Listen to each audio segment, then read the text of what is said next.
It's time to take a ride on the Steelers Afternoon Drive with our co-hosts, Alan Saunders and Zachary Smith.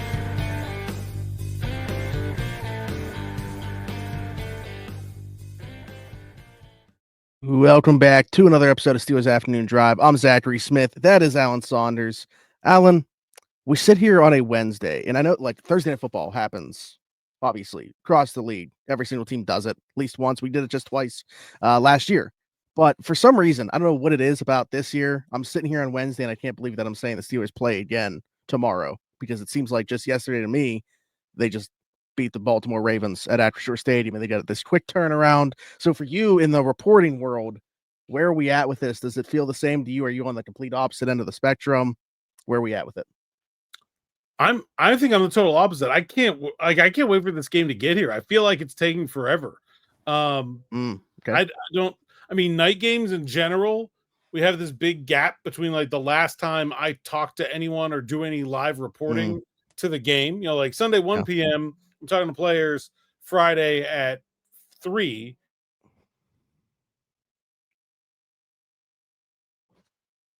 An extra 6 hours on Thursday where nothing is happening and I'm not doing any reporting. So I have that, but I don't know. I'm just excited for this game. I think, to be honest, I'm like ready to go.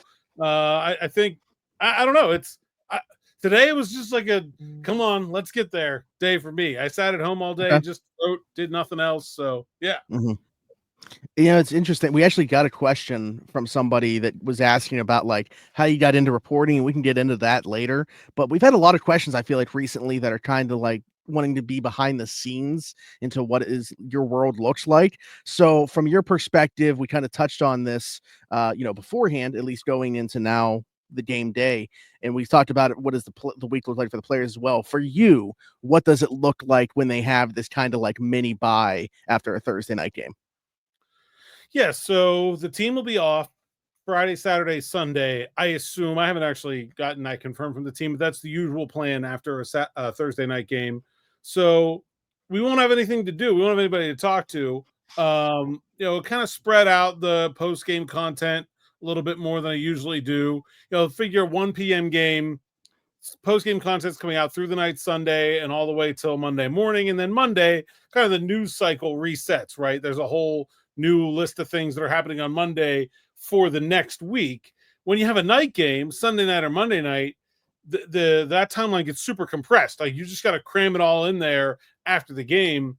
So for Thursday night game, you don't really have to do a lot of writing after the game, because I have all Friday to kind of parse out all of the post-game stuff we get throughout the day Friday. And then Saturday and Sunday becomes like a weekend. I'm still got to pay attention to the news, but I don't really have any like real responsibilities, and put some interviews in the can for some feature stories just to be safe. Make sure I have someone to write about. Like, I talked to Eric Rowe and I didn't write that yet. I talked to Troy Fautano and I didn't write that yet. I talked to, a couple other guys. Patrick Queen's story working. I feel like there's a couple more in there too that I've just been holding on to. So maybe I'll run through some of those rainy day stories, and also try to find some time to do some stuff with my family, because doesn't always happen during the season. Yeah. And obviously next week, Thanksgiving, right around the bend too, which is crazy to say that. But once the football season gets here, like for me, I know that you said you feel like this week specifically has moved slow. Once the football season starts in September, the rest of the year to me just completely flies by in the blink of an eye as a whole. So your world moves a lot differently than mine. So, I mean, I look at house projects in July that I didn't finish, and I'm like, see you in February, buddy. That's pretty much how my world goes. You mentioned one name in there that actually is of interest to me. I didn't necessarily have this on the list, but Troy Fautanu was, we felt like, okay, he's out for the rest of the regular season, but it was kind of put out there like, hey, if they make the playoffs, make a bit of a run. And that was like week 3 or something. So now it looks like the Steelers well in position to do so. Have we heard anything on that front? Like, do we feel like that is within the realm of possibility? Is it not even worth having a discussion about right now because he hasn't done anything? Like, where are we at with that? Yeah, I mean, I think Troy said there's a chance that he could come back this season. I think you're most likely he's not going to play unless somebody gets hurt at that point. I'm not going to just put a rookie who hasn't played in 2 months into the lineup for a playoff game. But maybe they think he's a better backup option than Calvin Anderson. I could see that happening. So I think you could get to a point where, and maybe honestly, even a better sixth offensive lineman than Spencer Anderson. Have somebody go in there and run some of those jumbo things. Troy's a pretty good athlete. So yeah, I mean, I think that's probably that's the carrot that's being dangled. I'm not saying it's definitely going to happen, but that's kind of what he's working towards right now. He had surgery on his knee about 2 months ago and is just, doing the rehab work now. He hasn't been around the team a ton until like about the past week. I started to see him like pick up and be in meetings and stuff like that. So back in usually after, if you guys have a surgery, they kind of go home to like, in that immediate, when you're just resting, right? But now that he's back to starting his rehab, he's in the building all the time, going to meetings, things like that. And I know that I brought this name up before, and I apologize for it being redundant. I feel like at this point, but every once in a while somebody asks about him, so I feel like I'll ask about him every once in a while. Anything with Cole Holcomb, like, or is it just like if he does play this year, it'll be a surprise? Like, yeah, I heard some things, but I've not been able to get any of them confirmed. I'll just say I would not be expecting to see Cole this year. Okay, all right. Well, we'll leave it at that for the time being, and at that, not looking great right now. So I don't know. That's about all I got. And obviously, would be nice depth to have, but thankfully, the contributions that they've gotten from a rookie like Peyton Wilson having to play as much as he has, and you felt good about Landon Roberts and Patrick Queen to begin with, anyway. So, but shout out to Cole. Hopefully, that journey back goes well for him, and we'll see what that looks like. Speaking of injuries, unfortunately, let's stay on that front. Going into tomorrow's game, Cory Trice out again this week, despite full practices. I guess a simulated practice on Monday, but fully practicing at this point. He said he felt like he was healthy. Is this just like, okay, we got a mini bye kind of after this, so why risk it, especially with the way the weather's going to be? Like, just have him come back for that Cincinnati game in 10 days, or what do we think happened here? Yeah, why risk it? And also, like, it's looking like unless they get bailed out of a roster spot somewhere, they're going to have to scratch James Pierre to play Cory Trice. So not only does he have to be healthy, he's going to have to be like covering punts and stuff like that. So I don't know. I think it's a little bit of a different standard. And I think maybe they're kind of dragging their feet, hoping like, hey, maybe something else will happen, and then we don't have to make you know what I mean? Like, we don't have to make a move that we can't undo then at that point. Yeah, these things typically have a way of unfortunately figuring themselves out. We've talked about, especially unfortunately, Thursday night. Yeah, right. You can almost count on 2 injuries in this game. So, why make a move this week when you may be undoing it in 3 or 4 days? And I mean, I had some people talk to me like Cory Trice might be replacing Dante Jackson. I'm like, slow down. Like, he's played 3 games. Like, no. Are there a couple matchups that I could see them liking Cory Trice? Yeah, but I mean, just slow way down on that one.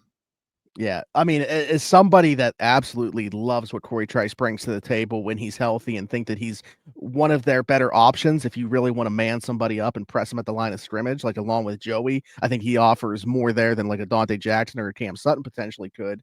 But yeah, let's pump the brakes there in terms of throwing him right into the fire opposite of Joey Porter Jr. in a starting role. The weather, as we kind of alluded to right there, going to be a factor. It certainly looks like with tomorrow night's game. We can incorporate a question into this as well, Alan. Let's just, I guess, kind of give a brief overview of what we're talking about when we say the weather, but also Hayden wanted to know, who do we feel like has an advantage with the way that the weather is looking like it's going to shape up? Yeah, so I'll get the latest here for you. This front that just came through or is coming through is going to bring a lot of wind and some rain with it right now, but as it moves into the day on Thursday, it looks like some of that, at least, is going to turn into snow. Right now, the forecast has improved a little bit since this morning. Like, temperature is up maybe 2 or 3 degrees, and when you're right at that freezing mark, that makes a big difference. But so there had been a forecast for some snow flurries throughout the day tomorrow. Doesn't seem like that's going to be the case now. So just some rain in the afternoon that could be turning to snow right about game time. And then seems like it's going to stay a little bit warmer than they had originally anticipated. So maybe not any snow. Certainly doesn't seem like any snow on the ground. Maybe some snow, rain mix kind of situation during the game. Still going to be nasty football weather. Or as I like to call it, AFC North football weather. And shame on the Browns for trying to take this away from us by building in the game I love. It's ridiculous. Yeah, so as far as who it benefits, the Steelers did pretty well in some pretty miserable conditions at the end of last season. They won that game in Baltimore. They played in the rain in Seattle. There might have been one more down the stretch last year too. Well, they played in the snow in Buffalo. They didn't do great, but Najee Harris is a good bad weather runner. I think that he's pretty well established himself as that. Not that Nick Chubb isn't. So I don't know. I don't know that it makes a big difference. I guess I would say it probably just benefits whoever gets the lead first, because you do not want to play behind in bad conditions. From behind. The more you have to throw and you get in must-throw situations, the worse life is going to go for you when weather's nasty. So I think it just puts a bigger emphasis on starting fast. It puts a bigger emphasis on taking care of the football. But I'm not sure that, especially these two teams are constructed so similarly. Like they've really, I think Kevin Stefanski's offense is one of the closer to what Arthur Smith is trying to do in the NFL. So I don't really think there's a big benefit one way or the other. I'll say this. I think it should make the Steelers want to lean on Justin Fields a little bit more, because it makes running with the quarterback a lot more of an attractive option when you're wanting to throw less. I think that's definitely a thing. Sure.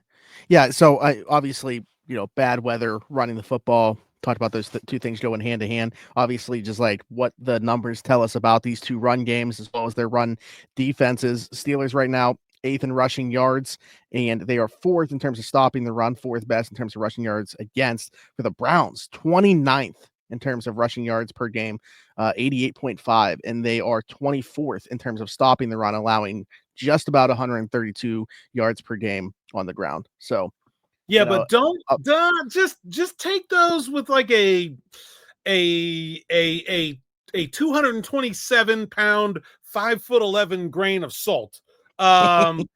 Nick Chubb has not been playing. This is his 4th game was against the Saints. He has still yet to have more than 16 carries in a game, and he was not looking great in his first 2 games back. 4.5 yards a carry against the Saints, starting to look like himself. Would not surprise me in the slightest if that guy goes off in this game. You think he's going to be motivated playing the team that injured him, like at home in a night game in front of the entire league? Beware of Nick Chubb in this game. That's all I'm saying. Don't look at those Cleveland numbers and say, oh, this team can't run the ball. Yeah, they got a different dude back there now. Absolutely. I think the one thing that we talked about on here, though, as well, is the offensive line hasn't played as well, though, either. Now, I think Nick Chubb can elevate an offensive line to a degree, but I certainly don't expect them to be able to run the football the way they have in years past, even though I think that they're better than the 3rd worst so far this year in terms of running the ball. And to that point, not that I think, Jedrick Wills is very good or a world beater or anything like that, but they're not even going to have him. We talked about this yesterday, feeling like he was going to be inserted back into the lineup. He's out. So they're going to be down to Jermaine Ifedi as their left tackle, it looks like. On Christian, I think. Oh, really? He played last week, but Christian is a much more natural left tackle. Okay. I was going based off when I searched Jedrick Wills' name, and it was like right when he got rolled out.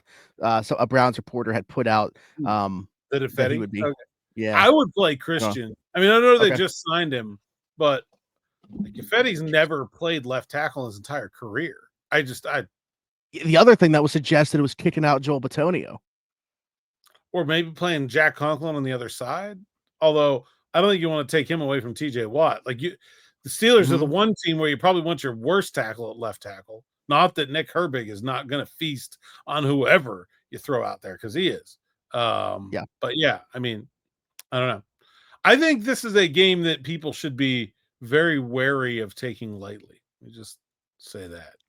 Okay, well, let's dive into that from a lot of different angles. We'll start with the post that you put out.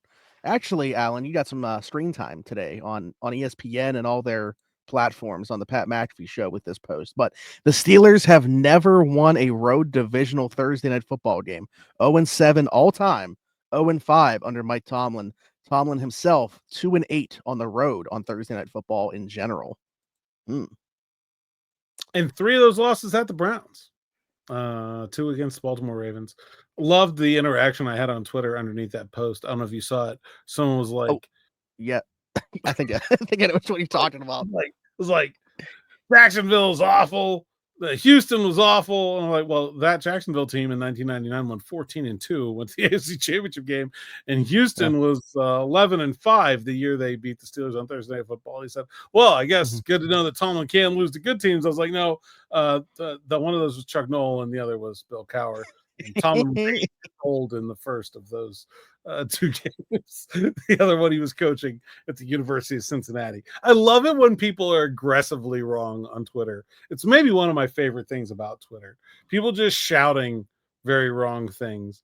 I think there is something like, okay, here's the thing. You can tweet a number. It's 5 games. Even if you look at the overall Tomlin sample of 10 games and you're like, is this meaningful? I don't know. But I think I can tie it to some coherent analysis. I think if you are the kind of team that wins with finesse, playing on a short week is less of a penalty than if you are a team that plays with physicality. Like, if you are the greatest show on turf Rams, who, by the way, were one of those teams the Steelers play on Thursday night that I looked up, I just think they can. It would be a lot easier for that team. If you're this year's Miami Dolphins, okay, I think it's a lot easier for a team like that to play on a short week than it is a team that wins by beating the ever-loving crap out of its opponent down in and down out over the course of a game, and then you need to ask those same guys to do it again. So I do think there is a reason for Mike Tomlin teams to struggle on Thursday Night Football that makes sense more than just a little random noise. I also think the way this defense is playing, going back to our conversation yesterday, the depth they have on defense, I don't really expect the defense to struggle with the short week. Because of the depth we've been talking about, they can just roll. Beanie Bishop's tired. Roll Cam Sutton out there. Fitzpatrick's tired. Great. You got Casey. You got Peyton Wilson. You got Preston Smith. You got Dean Lowry and Loudermilk playing really well. I don't think this defense is worried about going to the second 11 at almost any spot. And so I don't think it'll be an issue for the defense. The place I see an issue is the offense, because this offense is asking a lot, not in just the percentage of the offense, but in terms of physical toll of the offensive line and 22. And if those guys can't keep up, this could be a long day for the Steelers offense. Yeah, it is interesting because I didn't know what to make of this when I first saw it. Your post, that is, and trying to figure out why exactly that would be. I think the other context that I would like to see, and I don't know if you've ever looked into this, or I mean, I'm going to have to do the research probably if you don't know this, just out of curiosity, but also because they just played the Ravens, which you always know is a very physical game, and then it's a short week. I wonder what their record is following playing the Ravens. Yeah, I think Aaron looked it up for a story this week, and it was 5-7 in their last 12. Okay. So not awful, but certainly below their usual standard. And then baking in the fact that it is on a short week as well, not just normal rest the week after playing the Ravens. So yeah. Although I'm not sure this Ravens game was as physical as some of them have been. I mean, certainly the Steelers played with physicality, but there ain't no Haloti Ngata, Terrell Suggs, Ray Lewis over there anymore. So I mean, I thought the Washington game was more physical. personally. Somebody asked me, or DM me about this. I don't even know if it was necessarily a question, but I could probably turn it into one because they had a thought regarding the Steelers' offensive line, and we kind of touched on this, how like quickly integrated guys like Zach Frazier and Mason McCormick got into this rivalry. And obviously, this isn't so much about Zach Frazier because we know that he's a very talented player, and the way that he's looked so far, looks like one of the best centers even as a rookie. So I guess this is more so about McCormick. Clearly, he has the temperament to play within this division, and he's been very good so far. But they basically said, like, if you have the temperament, does that matter? If the skill isn't there, or vice versa. Like, how do you kind of put those two things together to make a player that can make an impact? I was actually having this thought the other day. I was talking to a friend of mine who's a Giants fan about Tommy DeVito, and I think that's a perfect example of a player that has the temperament but not the skill, right? Like that, to me, that's what it looks like. And I think you can be a useful player with the temperament but without the skill. You're not going to be a star, but you can be a useful player. You can't be anything without the temperament unless you are overwhelmingly talented. Like that, it's like if you can have this much of one, if you have all the other, and you can have this, but I think if you want a real star player, you got to have both. Like that's what makes TJ Watt great, is that TJ Watt is not necessarily an elite physical talent, but he has like God tier temperament, right? Like he's just built right. And I think there are positions where the math matters a little bit more in some of the other. Like I don't really care about my wide receivers' temperament. I really don't. They can just run around like horrible children. I don't care. Like give me all the skill. I'll herd them the best I can. Quarterback better have temperament. Like if your quarterback's running around like a buffoon, you're going to lose a lot of games. So like I think that's I think there's a lot of different answers to that question. But I was actually just having that conversation about DeVito, because I do think like the conversation there is like, should they go to DeVito or should they go to Locke? Locke is probably the better player, but if all you want is like someone to give you a spark, someone to like fire up the troops and like get everybody pulling the same direction, I think DeVito is the right answer if you're trying to win some games. Now, if you just want to look at the talent and see if one of these guys might be a future starter, I think I'd probably lean on Locke because I think he's a lot better player. But I can see the DeVito move working because I do take some stock into that temperament argument, especially in a small sample size. I think, right? Yeah. Like you're not thinking, you're not going into this. That runs out eventually. You know, right? Yeah, I mean, we saw it at the end of last year. So if they're just looking for that spark to try to, ignite this and hopefully get Malik Neighbors and Tyron Tracy to the so they're not disinterested or disinvested in what's going on right now and saying, hey guys, we know this sucks right now, but we're going to try to get better. Like, I don't think you're evaluating Tommy DeVito thinking he's got an opportunity to be part of the future here. But to provide a little bit of a spark, I can definitely see it. Hey, you mentioned Justin Fields within that conversation because of the weather, thinking like, maybe this is now going to be a game where he could make more of an impact. Adam had a question about it in terms of, like, we know that the pick going to Chicago is kind of dependent on the amount of snaps played, or percentage of snaps played, I should say. What's an update on that? Because do you think that we know that the team isn't going to look at that? Like if it takes Justin playing more for them to get even just one more win, they're going to do it and be fine with it being a fourth instead of a sixth. But just curious as to where we're at right now with that.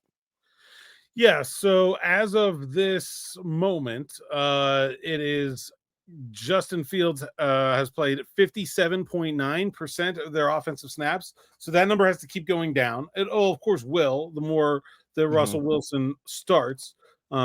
So, I mean, you don't really know how many snaps you're going to have in a game, but I would think at this pace, Fields should be under the line after Thursday.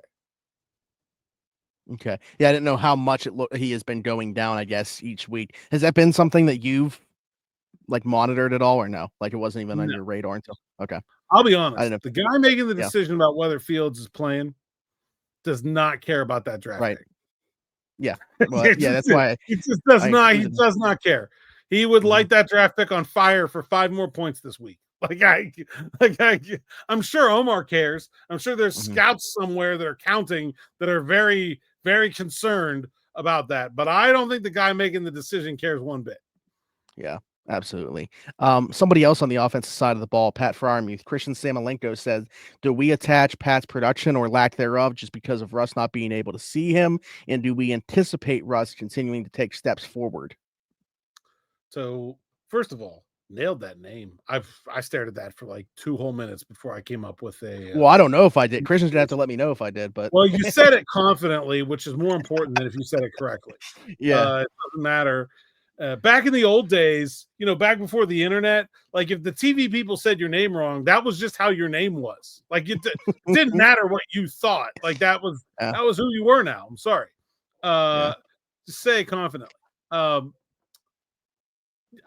I'm astonished that we haven't seen more from Pat Freiermuth, especially because I did see the connection between him and Russell Wilson early in OTAs and minicamp yeah. before Russ got injured. I don't understand it. I can't explain it. I guess at some point I'm going to have to corner Pat and be like, the hell? But it's an awkward conversation and I've been putting it off. So, yeah, I mean, I don't know. I don't have an answer for that. As far as do I expect to see Russ improve? I don't think you're going to get him to improve on the first 2 games. I mean, I think you might get him back Yeah, there. right. I think that's Mhm. probably about as good as you're going to see Russell Wilson play right now. Like that's Mhm. that's Do you think there's something to a conversation? Well, I brought up a little nugget before we started recording yesterday. There's been not like I don't know about like a massive flip, but they've been going less under center and playing more in the gun over the last 2 weeks than they were, prior against the Jets and Giants. Like it's happened more against Washington and against Baltimore, and those were the 2 games where like for three-ish quarters or 2-ish quarters, I guess. Russ wasn't very good against Washington, and then obviously the performance on Sunday against Baltimore, not very good. The other 2 games we talked about when he was more under center than these last 2, he played better. Anything to that you think, or no? That's just a happenstance. I don't know. It's possible. I don't like ruling things out that I Okay. can't roll out. Like it's very possible. And I was also a little confused at how much they played in the shotgun against the Ravens. It made sense against Washington because Washington was really packing the box, right? And so when you're really packing the box, yeah, the point of that is to stop the run, but also that means those guys can blitz at any time. And so you kind of have to always be on guard for like, oh, what if this is a 7-man blitz? Like do we have the ability to protect our quarterback if this box packing just turns into a jailbreak? The Ravens weren't really doing that. The Ravens were playing cover 2. So I don't really understand why they were in shotgun as much as they were against Baltimore. I probably should ask somebody that this week, but we only had 1 day, so I didn't get all the questions in. Okay. Well, we'll see if it continues this week, and then maybe But yeah, I we mean, can do some more. certainly that could be a reason for Russ Yeah. not playing as well. Absolutely. And then last thing here, not related necessarily to this team or anything like that, Alan. It's a question about you. And I feel like you're going to break Christopher's heart with this answer a little bit here. But Christopher said, "Love all you guys do.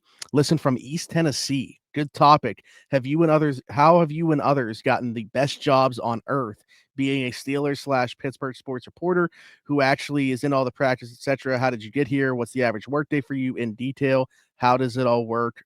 And yeah, and the progress in doing so."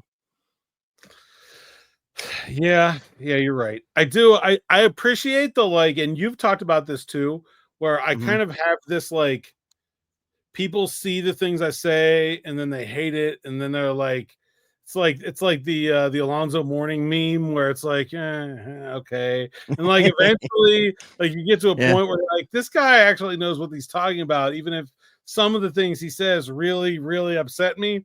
This may be one of those things. Cover the Pittsburgh Steelers is not the best job in the world. I am sorry. It's a good job. It's a good job in my business, but the answer to that question is, how did I get this job? I worked for 2 years for negative money, and then another 5 years for less than poverty wages at 80 hours a week. Never saw my family. Covered every sport under the sun, every team under the sun. Volunteered for a whole bunch of stuff. worked as hard as I could possibly work to make a name for myself, get better at my craft, learn how to do the job, because nobody can actually teach it to you. You just have to do it. And I also got very, very lucky, because you can do everything I did and it can not work out for you, and you can end up never getting to where I am. And I've was very fortunate to have people along the way that were willing to give me a chance, willing to take me under their wing. Wouldn't be here if it wasn't for people like John Parado at the Beaver County Times, Will Graves at the Associated Press, Mike Vukovcan at Pittsburgh Sports Now. You got to have people that are going to see you and say, this guy might be good someday. I certainly wasn't then. And have that faith in you and the trust that you'll do a good job, and then you got to work your butt off. So it's really, really demanding industry. I always tell people, like, hey, I want to be like you. I'm like, have a plan B, man, because this business is brutal. It is the hardest thing that I think. I mean, there are certainly more physically demanding jobs, and I've had them. I didn't get into this industry until later in life. I didn't do it right out of college. There are certainly harder ways to work, but there aren't many that are more demanding on your time than trying to be a journalist in 2024. Not necessarily a journalist, but I wanted to be in sports media, or I thought I wanted to be in sports media. And I actually, before this podcast was starting and stuff, a couple years ago, worked for a sports media company in Pittsburgh, doing the social media and stuff for them, and ended up leaving there. But anyways, I didn't get to see the full picture necessarily of what you do, even though there were people obviously within that company that had that role. So until I went with you to Steelers training camp this past year, I really didn't have a good insight into what a day in the life of somebody in your profession does. In those 2 days, my goodness, I had a whole new appreciation for what you and so many others in the field do. I enjoy the work-life balance that I've been able to create for myself, and have no desire whatsoever to jump into that world. Yeah, man, it is.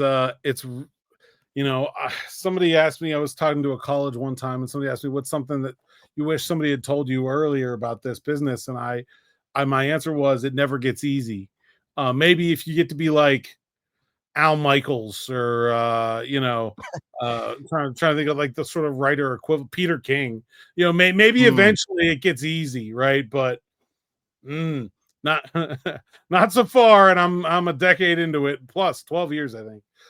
So yeah, it does never get easy. Don't think that, especially when you're young, because if you're doing a good job, you start to learn all this stuff, and you start to build relationships, and you understand the lay of the land and how things work, and then you move up a level, right? You go from covering Robert Morris to Pitt, or you go from covering Pitt to the Pirates, or you go from covering the Pirates to the and so every time you're doing a good job, then you start back at zero all over and over again. At least I'm not doing that anymore. I will say this, covering the Steelers especially, I really love the schedule of the NFL.